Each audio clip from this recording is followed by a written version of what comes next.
Okay, so balik tayo dito sa ating chess lesson sa tinatawag na tactics.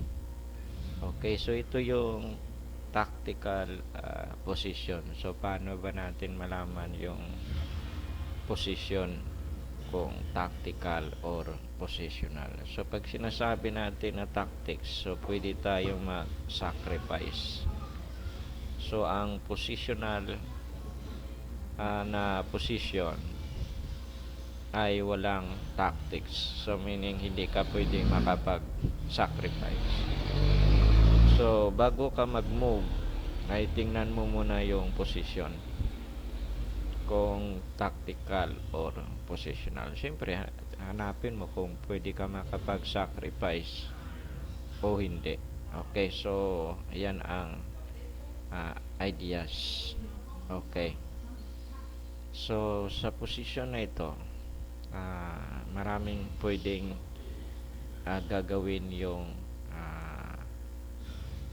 black dito. So pwede siyang mag-move Queen F5. So yung ideas ng Queen F5 ay ano lang yon, tricks, yung ganyan na tricks. Okay, Queen F5. So ang ibang move dito ay check. So kaya lang ma-cover lang siya ng bishop. So pwedeng pag nag-cover bishop, pwedeng mag-rook takes b5, tapos may rook b8, mga ganun na ideas. So pwede ring mag queen, pwede rin siya mag rook takes b5, o di ba? Pwede rin sorry, bishop pala ito, hindi pala pwede, akala ko yan rook. So pwede siya pala ditong mag bishop takes pawn, kasi pag bishop b2 hindi pwede bishop b2, kakainin lang. So ganyan, pwedeng mag move siya bishop takes pawn, tapos ang next ay mag-check. Okay, so yan ang mga moves na nakikita natin dito na possible na moves. So sa ibang mga players ay hindi nila alam yung ibang rules sa chess. So kailangan pag naglaro tayo ng chess, maglalaro tayo according sa rules ng chess. So pag nakalimutan natin yung rules ng chess, so sayang din yon. Okay, ang pinaka-importante na rule sa chess na wag yung kalimutan ay yung rules sa chess, how to win the game. Okay, maraming mga chess player naglalaro ng chess. So, wala na yan hindi yan nag-iisip sa mind nila kung ano yung rules sa chess. Ang alam nila na rules sa chess yung how to move the pieces, at saka yung drawish position, how to draw the game. So yung ibang rules na hindi na nakakalimutan na, hindi na ma-remember. Kaya yun ang pinaka-importante sa mga beginner, intermediate, ano yung role sa chess. Okay, so dito sa position, ito yung ideas ng role sa chess, how to win the game. So ito yung kanyang move ay tactics. So mayroong threat na mate. So ang ideas, dalawang ideas ito ng ginawa ng black, ay hindi siya dito nakipag queen to queen dahil hindi pwede lang umilag yung white. So ito yung mas maganda dahil mayroong dalawang ideas. Kapag ang queen ay kumain, mayroong back rank mate doon, check, tapos cover queen, capture, checkmate. Okay, kung ayaw niyang kumain, so may move na naman dito na Queen C1. So for example, kapag nag-move siya Queen C1, ay kakainin lang. Queen takes queen lang. Ayan, may back rank mate. So kung makikita nyo talaga dito, ito yung role sa chess na tandaan nyo. Paano ma-win yung game or paano ma-win yung material. Okay. So kung magdidepensa na naman siya dito, Queen B1, capture lang yung pwede capture bishop, mayroon ding Queen F3. May threat na mate, walang depensa. Okay, tingnan natin yung next example.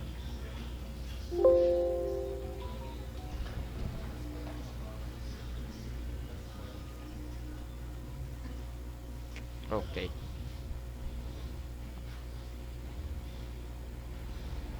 Next example.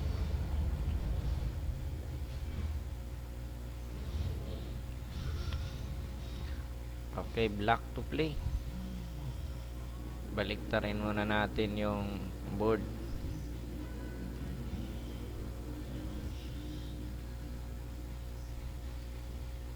Okay, black to play.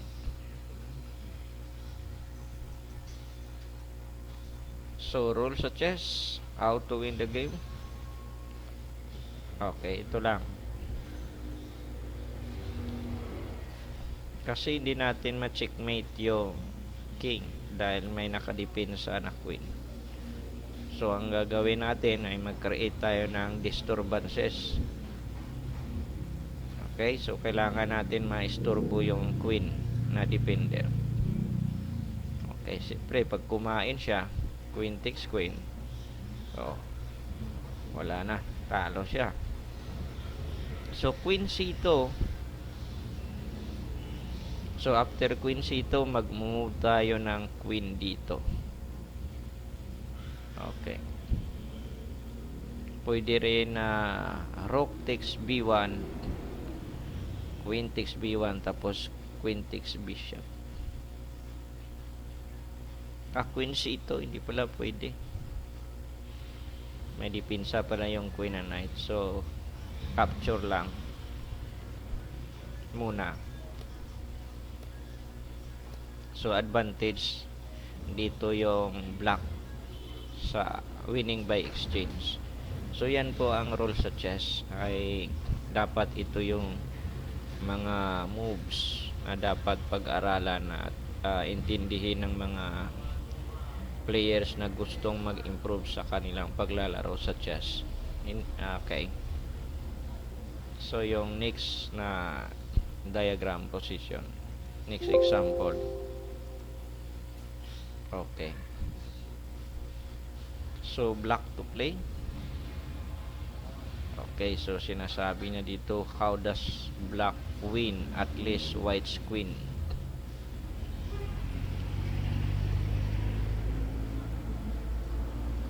Malupit yung kanyang ginawa dito.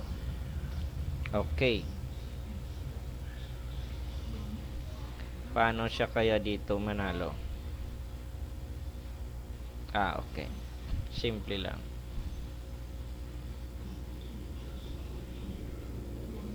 Okay, so paano siya dito manalo?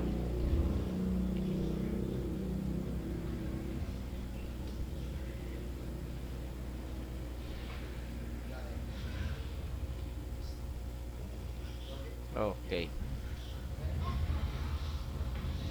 So, knight. Ito yung first move. Knight check.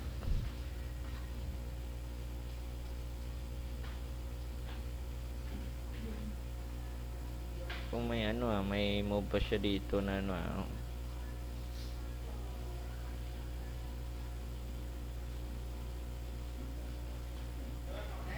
knight check. Okay. So, ito yung magandang move, wala siyang solution. Bishop sacrifice. Tapos, queen takes, sacrifice yung knight. Double sacrifice. Okay, so, ang solusyon ay king f1 para hindi ma-mate. Pag kinain niya ng knight takes ito, may mate. Winning. So king f1, so panalo yung black, capture yung kanyang queen. Okay, next example, tingnan natin dito.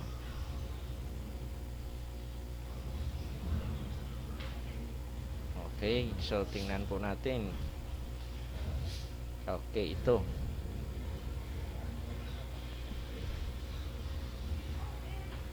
Okay. Ito lang move ay double attack. Safe naman yung white, ang king ng white. So may threat, queen takes pawn. So pag kumain siya, rook takes rook. Okay, so for example, rook takes rook. Mayroon namang queen. So may back rank mate. Okay, so yung kanyang ginawa, pag queen takes queen, mate pa rin. Okay, so next example.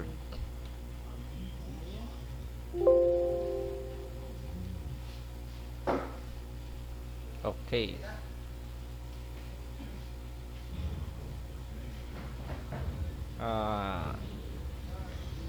Back rank mate. Okay, so ito yung move ng white. Queen to a7. Medyo malupit yung move na yun. Mahirap yan hanapin para sa mga beginner or intermediate. Mahirap ito makita eh. Ano yan, deflection.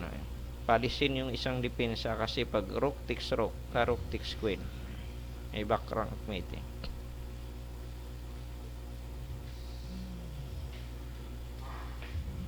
Okay, so pag nag-move na naman siya, queen takes queen, so ganun pa rin, rook takes rook. So ang tanong, paano madipinsahan ng black yung rook sa d8? Okay, kung mag-move sa rook c8 o queen c8, kain pa rin eh. So kung kumain siya dito, may move na ganun. Rook takes move, capture pa rin. So wala na talagang solusyon. So forcing lines lang talaga ito, madali lang ito pag-aralan. So yan po ang dito, isa sa mga example paano nyo ma-improve ang inyong tactical skills ay maghanap kayo ng move na tactics na mayroong winning, hindi yung tactical blunder. So pag tactical blunder yung ginawa nyo, ay talo kayo dyan. So ang rule sa chess ay paano tayo manalo, hindi yung talo. Okay. Blunder talo eh. So yan po ang ideas paano natin ma-improve yung tactical skills natin.